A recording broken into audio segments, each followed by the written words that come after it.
Hello, I'm McKay, and today we're going to be taking a look at Uzumaki by Junji Ito. Um, this one, I think, was first published in a kind of serialization between 98 and 99. I might be wrong with that, but I know it was in the late 90s. And this particular edition was printed in 2002, the English version. And it is the deluxe edition, so I'm guessing that's an add-on from the original, but I'm not sure. And yeah, this was my first manga experience actually, and fuck me, it is it's pretty out there. It's it's a horror manga, and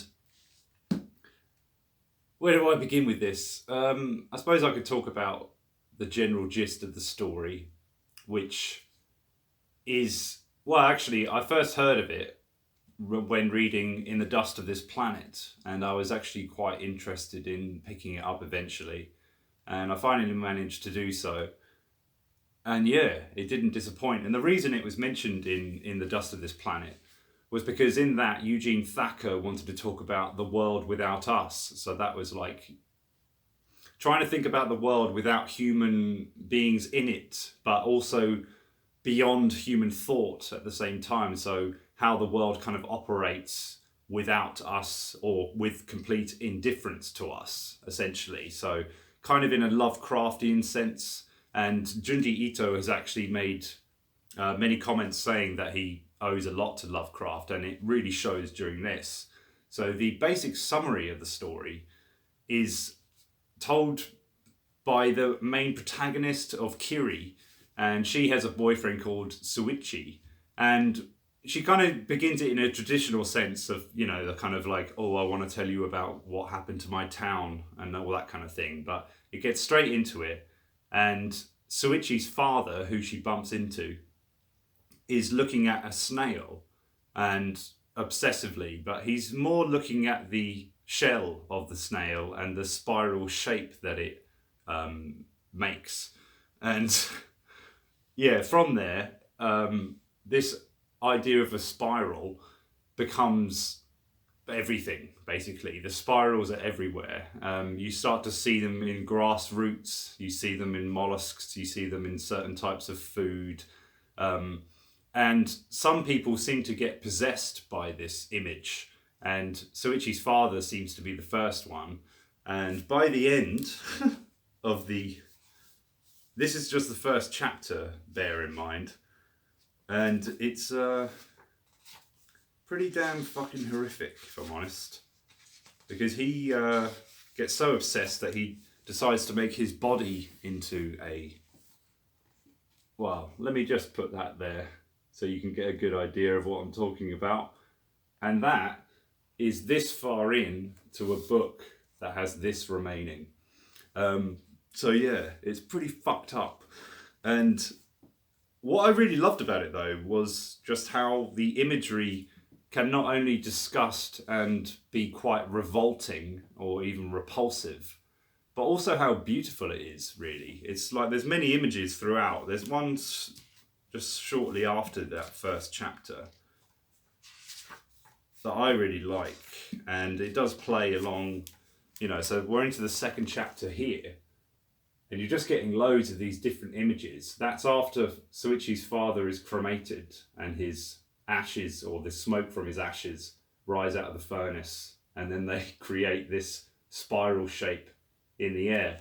And this kind of disease, of which is what Soichi calls it at the beginning, or entity, if you will, no one really knows what it is. And in The Dust of This Planet, he does actually mention that, because it's almost like it's there, but because it takes shape in other life forms and in other different ways, it has no real definition, because it can only exist through the animation or inanimation of other things.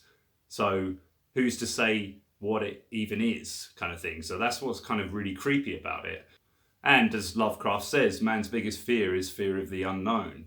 So that's what it kind of still is, because even though it takes shape, it only appears through other means. So that's what gives it this element of real creepiness. And I don't know, something about it that just doesn't quite sit right. But reading it was a fucking immersive experience. I felt like I was reading a movie, really. And essentially you are, because it is like a storyboard. And I'm definitely going to be checking out some more because I was thoroughly impressed with this. The artwork alone was just beautiful. And this kind of horror actually did remind me of when I used to watch a lot of Japanese horror films. Audition is one that just that really is disturbing towards the end, and Ichi the Killer is another, but that's more of a kind of gore drama, I'd say, than horror, although it certainly isn't easy watching it the first time around. So in some ways this was shocking for me, but because it reminded me of like films that I used to watch, I don't know, about 15 years ago, it kind of, I got into it quite easily, but still there's some moments in this where it's like, what the fuck, where is this going to go? It took me a little while to get into, I have to admit, like, not because I found the chapters boring, but more I didn't see how they were connecting, probably for about at least 8 or 9 chapters. But then all the stories start to kind of integrate with one another, and you start to see the patterns and the correlations and stuff, and it really just starts to kick off towards the kind of middle point. And it takes a kind of different direction, but the spiral takes a bigger kind of control of the town itself. So you can probably guess where it would go, but at the same time, I found it fascinating to read, and I couldn't really stop myself from doing so once I got to that point. And I suppose a few... Just to mention the chapters that I especially liked, I would say that Medusa is a really interesting one. It's not particularly scary, but I just found it fascinating to read and to view, really. And that's when Kiri, the main character's hair, starts to spiral out of control. And it kind of starts just at the kind of ends. But then as it goes on, it starts to kind of defy gravity and all this kind of stuff. And it just is proper creepy and mental. Then following that is one called Jack in the Box, which is about one of the characters in it who likes to surprise people. And that was quite easily the most gory, but in a kind of macabre sense, it was the funniest as well, I found. It was just ridiculous and obscene and just like real shock horror. The snail is just vile, I would say. It was just like... yeah, just wait till you get to that one. And the umbilical cord, probably the most disturbing I found. It was proper Japanese hardcore horror, really. It really reminded me of films of, is it Mike Takeshi? I forget the name, but the guy who made Audition and Ichi the Killer. It was kind of a similar ilk, I found. And... overall, I just think it's really worth checking out. It really, it surprised me how it could disgust and kind of have me in awe at the same time. There was a kind of simultaneous experience of emotions going through the whole book.